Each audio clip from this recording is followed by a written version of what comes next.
Lundi 22 janvier, bonsoir à tous et bienvenue dans votre 19h. Dans l'actualité ce soir, nous reviendrons sur la grande marche qui s'est déroulée en Petite Terre samedi dernier afin de revendiquer la piste longue pour l'aéroport de Pamandzi. Le point au cours de cette édition juste après les titres.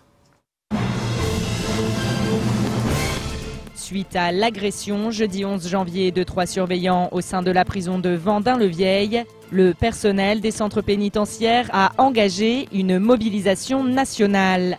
À Mayotte, le mouvement est suivi et nous étions ce matin aux côtés des agents qui ont effectué un dépôt de clés jusqu'à 10 h. Explication. Samedi matin, les membres du collectif des citoyens de Mayotte ont organisé une marche afin de réclamer la construction d'une piste longue pour l'aéroport de Pamandzi. Plusieurs centaines de personnes ont répondu présent. Nous y étions également. Retour sur cet événement au cours de votre journal. Les membres du basket club de Mtsapéré s'envoleront demain pour la région parisienne où ils affronteront le club de Levallois Sporting Club Basket dans le cadre du 6e de finale de la Coupe de France. Une opportunité pour les jeunes sportifs de marquer l'histoire du basket mahorais. Reportage à la fin de cette édition. Deuxième semaine de blocage dans les prisons françaises et la mobilisation du personnel des centres pénitentiaires bat son plein au niveau national. Un mouvement qui fait suite à l'agression le 11 janvier dernier de 3 surveillants au sein de la prison de Vendin-le-Vieil dans le Pas-de-Calais. Des fonctionnaires qui jugent leur profession dangereuse, mal considérée et mal rémunérée. Un mouvement historique puisque d'après le secrétaire national de Force ouvrière Emmanuel Baudin, ce matin, 115 des 188 établissements pénitentiaires de France étaient bloqués en solidarité avec leurs collègues. 115 établissements dont le centre pénitentiaire de Majicavo. Sur place, Adèle Laurent.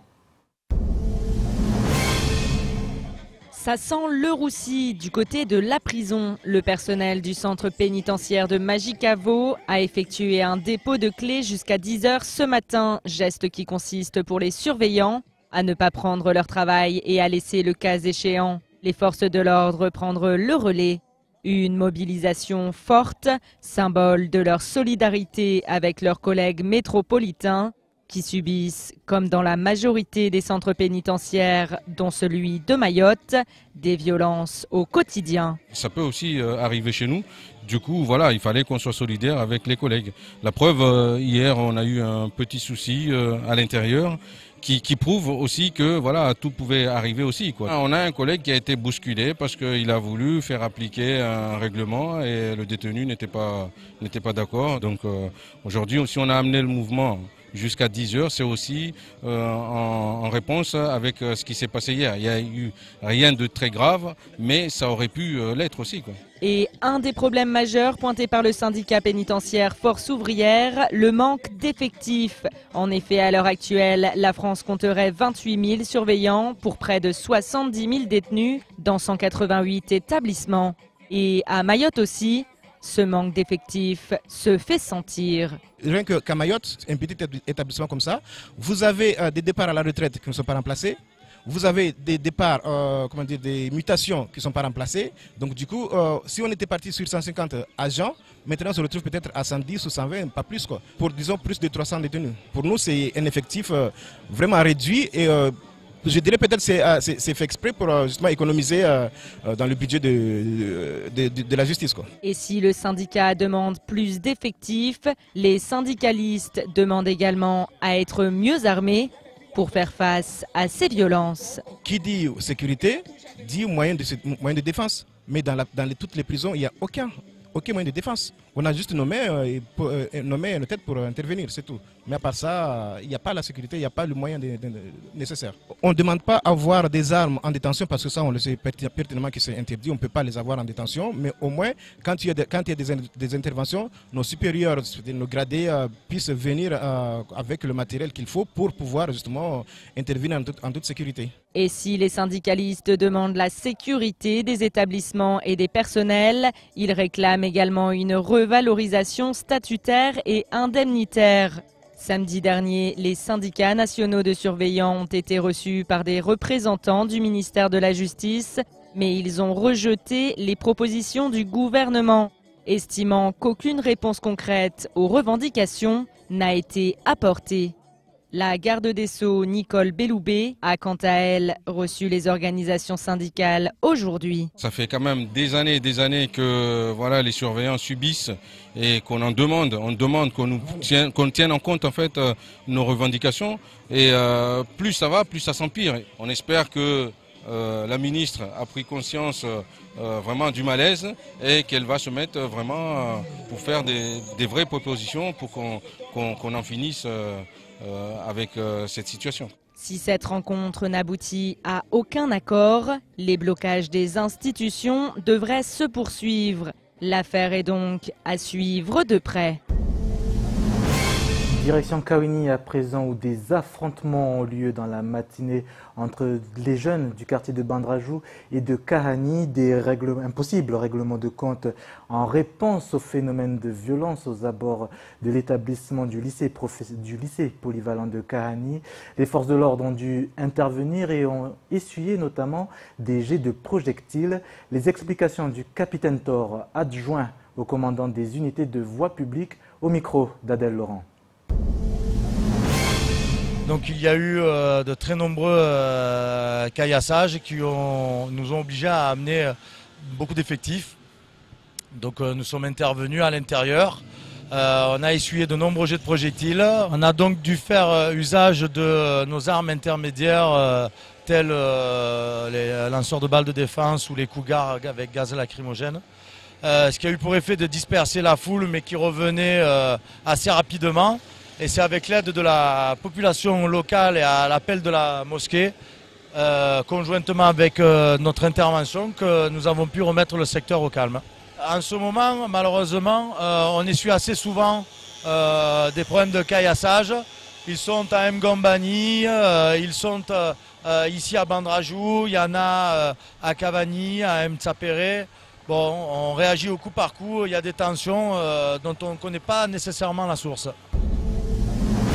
Et on poursuit cette édition avec cette première grande mobilisation citoyenne de l'année dans le département. La grande marche en petite terre pour revendiquer une piste longue pour l'aéroport de l'île aux Lagons. Un mouvement qui faisait figure de test pour le collectif des citoyens de Mayotte.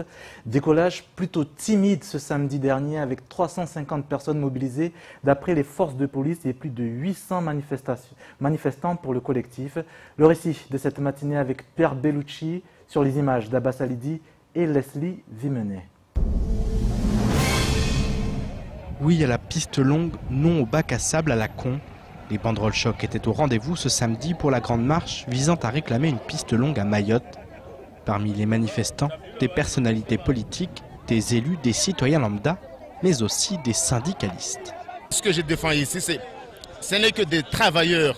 Donc là, je suis dans une démarche pour le développement économique et social, pour créer de l'emploi, pour créer une dynamique dans ce département, pour que le département évolue, pour que chaque citoyen se retrouve. Donc je suis bien dans mon domaine. Autre personnalité bien dans son domaine, Régis Macéo, le président par intérim du parc naturel marin de Mayotte, est venu soutenir les manifestants. Bien entendu, il y aura forcément des impacts, le choix des impacts sur l'environnement, mais sur un environnement très proche, en fait, je dirais, de l'aéroport. Maintenant, ce que je dois dire, et ce que je peux dire, c'est que ça ne doit pas être un frein.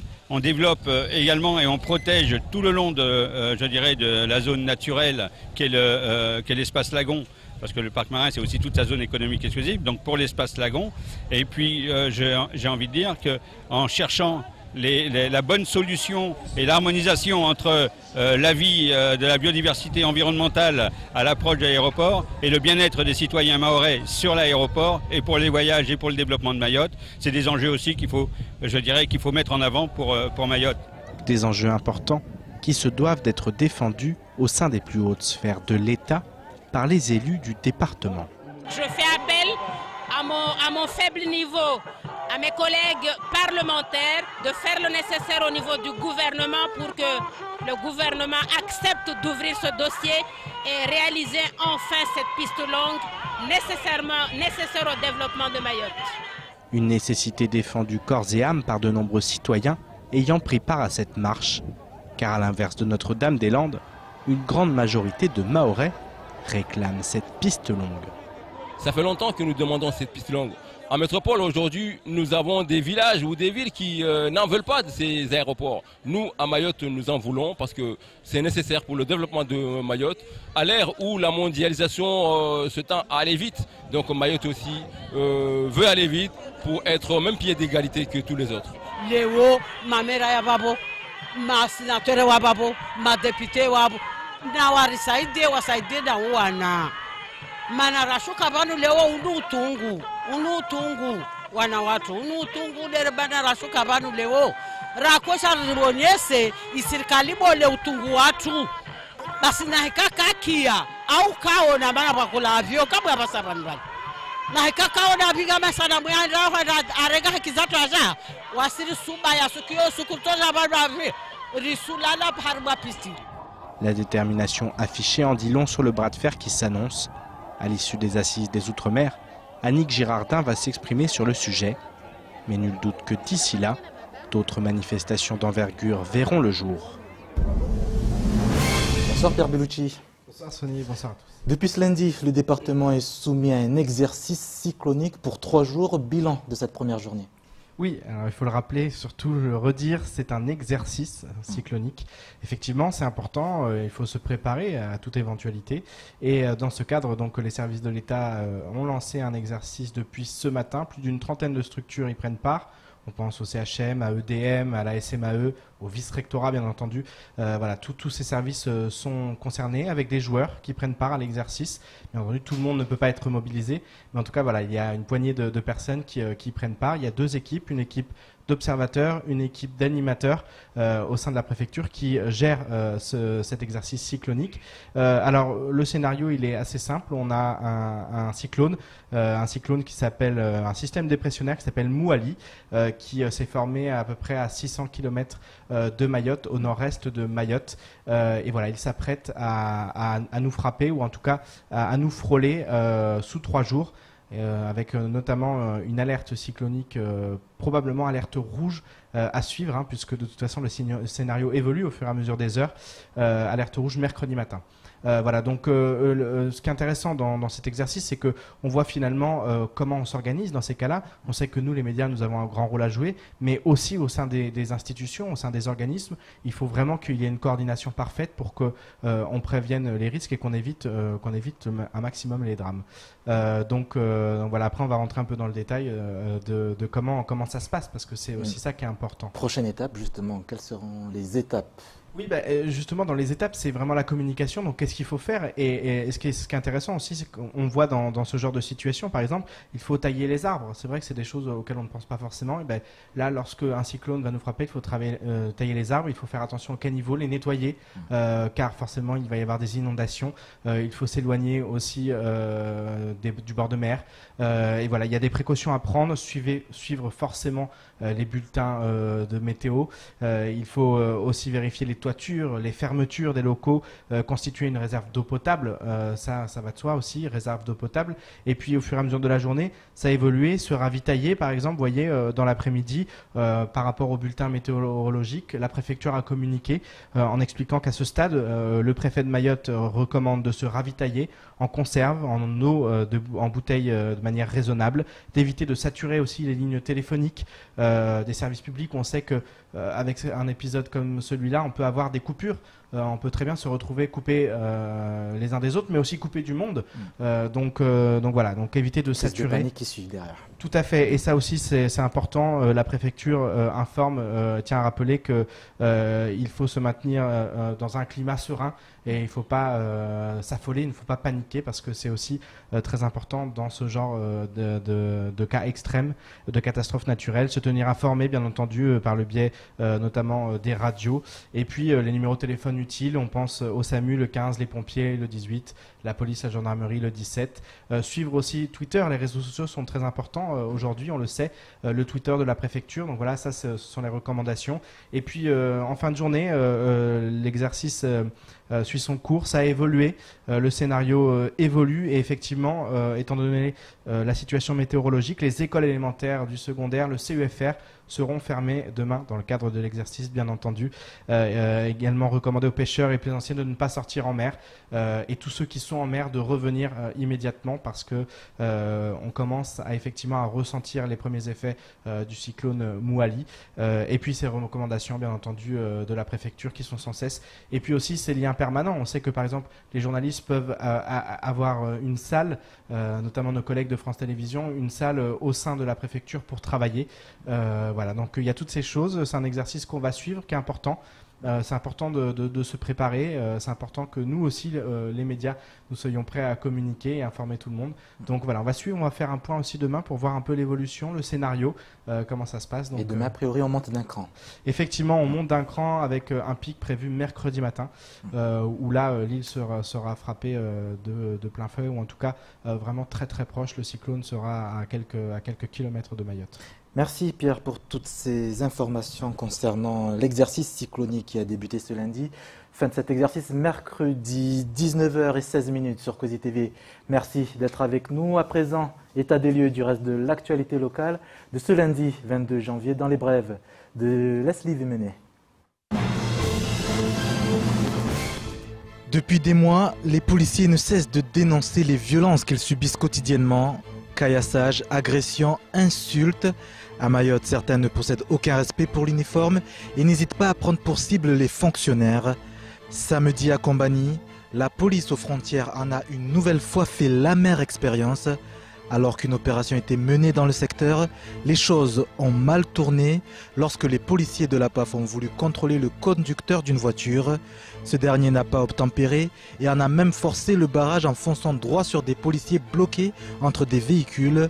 Face au danger, les agents ont fait usage de leurs armes pour stopper le forcené qui a poursuivi sa route aveuglément. Une course-poursuite s'est alors engagée, mais l'individu a finalement pu être interpellé. Il a été placé en garde à vue, mais face à cette nouvelle affaire, tous les syndicats montent au créneau et réclament le soutien de leur hiérarchie face au ras-le-bol des agents. Délinquance toujours, vendredi matin, la violence est de nouveau invitée aux abords du lycée de Karani. De graves affrontements entre jeunes ont fait plusieurs blessés. Le vice-rectorat a déposé plainte et Nathalie Costantini a par ailleurs salué le courage et le professionnalisme dont ont fait preuve tous les adultes du lycée et remercie les élèves présents dont l'attitude citoyenne a été une aide précieuse également. De son côté, le syndicat CGT Éducation s'est fendu d'un communiqué dont le titre choque et en dit long sur la situation. Il est ainsi écrit en préambule: faudra-t-il des morts pour que chacun prenne la mesure de la situation? Les personnels sont à nouveau en droit de retrait et le syndicat réclame des mesures d'urgence telles qu'une augmentation du personnel éducatif. Le SNES FSU a également réagi et souhaite qu'un CHCT, Comité Hygiène, Sécurité et Conditions de Travail, se réunisse dans les plus brefs délais alors que ce dernier n'est prévu qu'au mois de mars prochain. Vendredi matin et après des mois d'instruction, le Conseil constitutionnel a décidé d'annuler les opérations électorales qui se sont déroulées dans la première circonscription du territoire. Quelques heures après cette décision, Ramlati Ali s'est exprimée par voie de communiqué. Elle défend ainsi son bilan en ces termes: « J'ai tenu mes engagements de campagne et notamment concernant cette volonté de travailler avec tous les élus mahorais. C'est ensemble que nous nous battons pour obtenir la piste longue ou l'amélioration des conditions de travail d'accueil au CHM. » Dans la foulée, Elhadj Chakrina s'est félicité de cette décision avec ces quelques mots: « C'est une grande victoire pour la démocratie locale. Le Conseil constitutionnel est venu protéger les droits civiques des Mahorais à égalité avec les autres Français. Il est venu réaffirmer les principes de l'État et de la règle de droit. La bataille pour le poste de député ne fait donc que commencer. » Et oui, en politique justement, à peine jugée, la campagne pour les législatives dans la première circonscription du territoire est bel et bien lancée. Pour rappel, vendredi dernier, le Conseil constitutionnel a annulé l'élection de la députée La République En Marche de Mayotte, Ramlati Ali, une institution estimant la sincérité du scrutin altérée compte tenu du faible écart de voix entre elle et son opposant, le républicain Elhadj Chakrina, qui avait déposé un recours. Bonsoir Abdoul Doukaini. Bonsoir Monsieur Soni. Vous êtes secrétaire adjoint du parti Les Républicains à Mayotte. Alors cette annulation de l'élection de Ramlati Ali, une victoire pour la démocratie, disait Elhadj Chakrina, mais également pour lui et votre parti? Pour la démocratie, certainement. Pour nous, non. Pour les Maoris, oui. Il faut rappeler le contexte. Hein. Au soir du 18 juin, Elhadj Chakrina a été élu, choisi démocratiquement par les Maoris. Et puis, au lendemain matin, une commission apparemment électorale, dont j'ignore toujours jusqu'à aujourd'hui, jusqu'à ce soir où on en parle, les compétences, vient désavouer la population, vient désavouer les électeurs.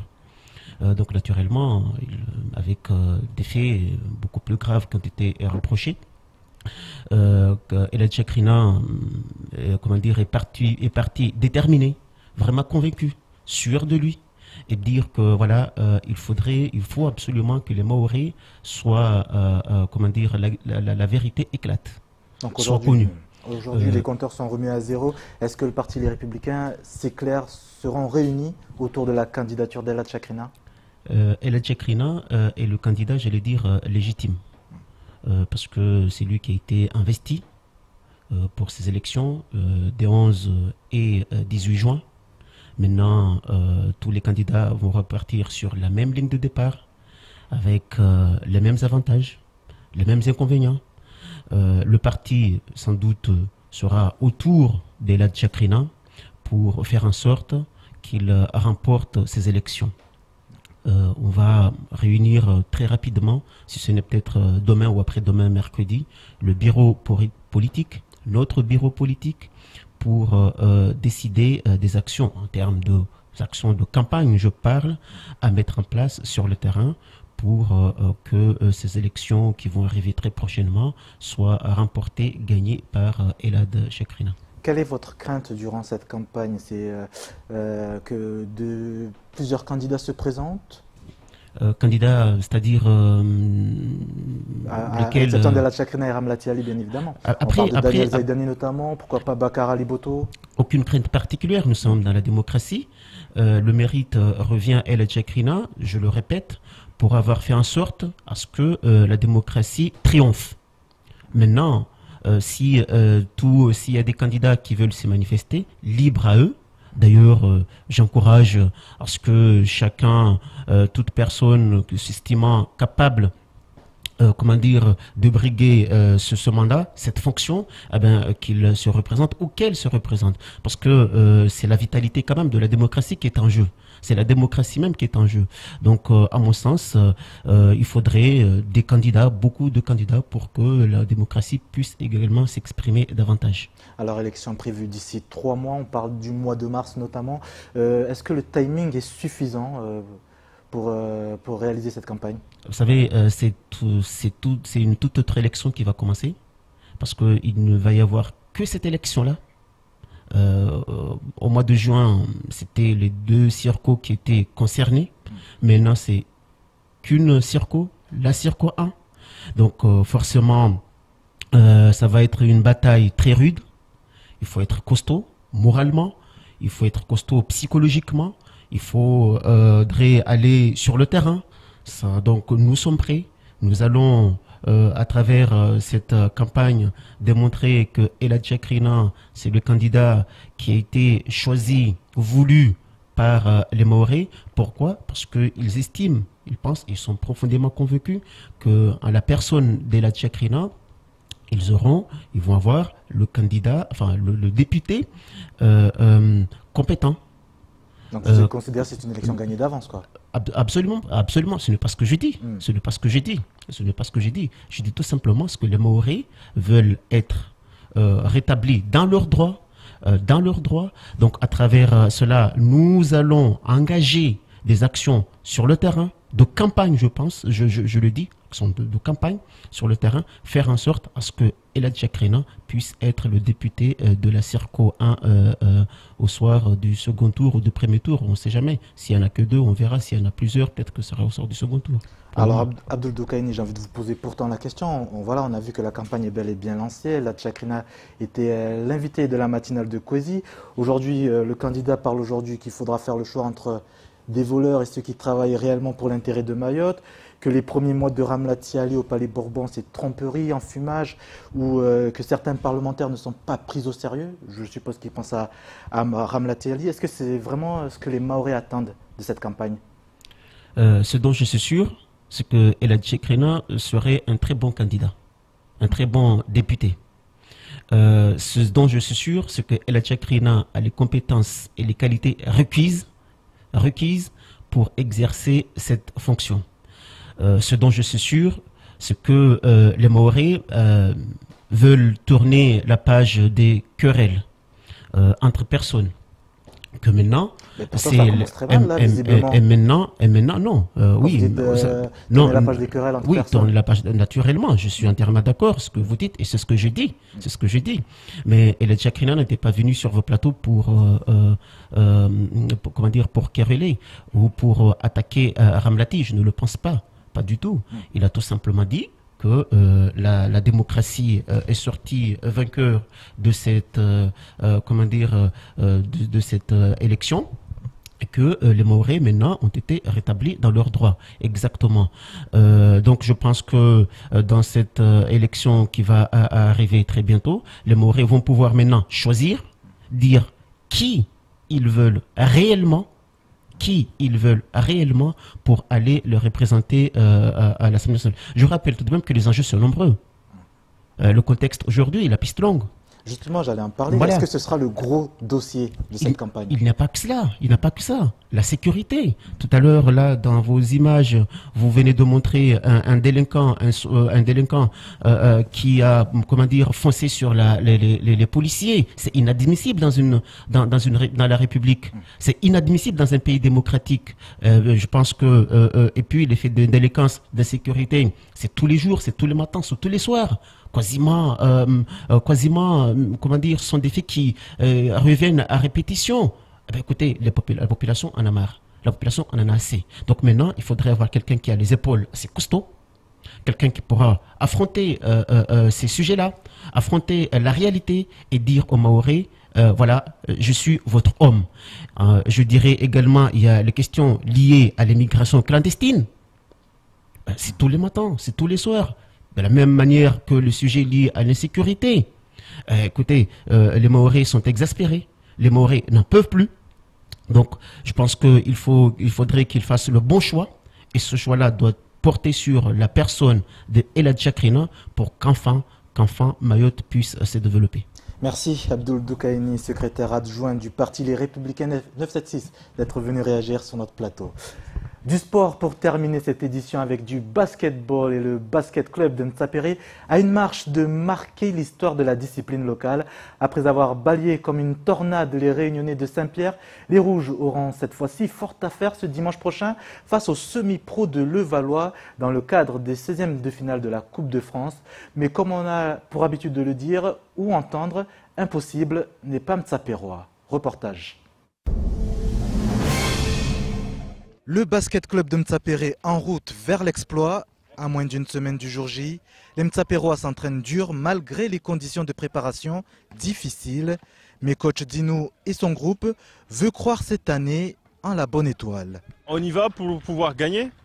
Malgré la pluie, on a essayé de courir un petit peu quand on pouvait. Donc là, maintenant, on essaie d'affiner tout ce qui est collectif en défense et en attaque. Ça va être compliqué parce qu'on est tombé sur une équipe espoir, donc c'est des joueurs qui veulent être pro, donc ils vont essayer de montrer qu'ils peuvent jouer contre des amateurs facilement, donc ça ne sera pas facile. On est confiant parce qu'on voit des fois ils sont un petit peu timides, mais quand il faut jouer, ils arrivent à jouer. Après avoir écrasé les voisins réunionnais de Saint-Pierre Basketball au précédent tour, les Diables Rouges se frottent désormais aux espoirs de Levallois. Et pour ce grand rendez-vous, l'équipe sera au complet. Une armada offensive et défensive efficace cette saison et actuellement invaincue toute compétition confondue. C'était un de nos objectifs, donc on y est. Maintenant, l'état d'esprit est là, les joueurs sont concentrés, donc on y va, on va défier et puis que le meilleur gagne. Hein. Mais bon, nous on y va pour gagner. Après, c'est la formation des équipes de pro, donc ça va être un bon match, je l'espère. Mais on y va avec un état d'esprit, comme je l'ai dit, serein et on travaille, on va aller avec nos capacités à nous, on ne va rien modifier, on va essayer juste de cadrer quelques quelques mouvements et puis après on va jouer notre basket, on va rien changer et puis on verra. Mais c'est un bon challenge, effectivement. Le BCM s'envole ce mardi pour la région parisienne et compte bien évidemment sur le public comme 6e homme afin de triompher et dépasser pour la première fois le 16e tour de la Coupe de France, histoire de marquer un peu plus l'histoire du basket mahorais. Allez les rouges, c'est la fin de ce journal. Merci de votre fidélité. Dans un instant, la suite de votre programme sur les antennes de Kwezi. Retour de l'information demain 6h avec la matinale de Kwezi. Je vous retrouve à 19h pour un nouveau chapitre de votre actualité. Excellente soirée à tous et à demain si vous le voulez bien.